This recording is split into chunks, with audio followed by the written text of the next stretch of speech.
Irjen Kartoyo kejar dua anak buah Hercules, buronan kasus bakar mobil dan aniaya polisi Metro Depok.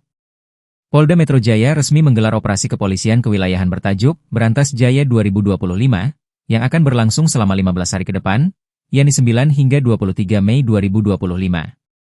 Operasi ini menyasar segala bentuk aksi premanisme, baik yang dilakukan secara perorangan maupun kelompok. Tidak ada toleransi dan tidak ada pengecualian, ucap Kepala Polda Metro Jaya Irjen Karyoto, dalam apel yang dilaksanakan di Lapangan Silang Monas Selatan, Jakarta Pusat, pada Jumat, 9 Mei 2025.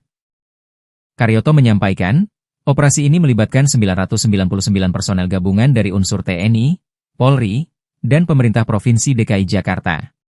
Sebanyak 663 personel berasal dari Polri, 306 dari TNI Angkatan Darat, Laut, dan Udara, serta 30 orang dari unsur Pemprov Jakarta.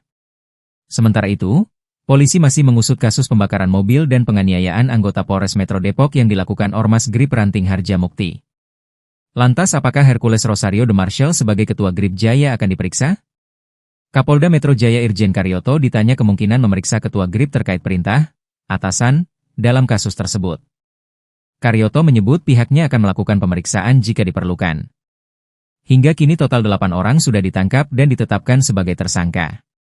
Selain itu, masih ada 2 orang buron yang masih dikejar, yakni RS dan Versus alias T. Aksi premanisme ini terjadi pada Jumat 18 April, sekitar pukul 2.30 waktu Indonesia Barat.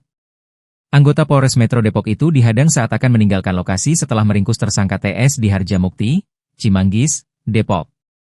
TS merupakan Ketua Ormas Grip Jaya Harjamukti.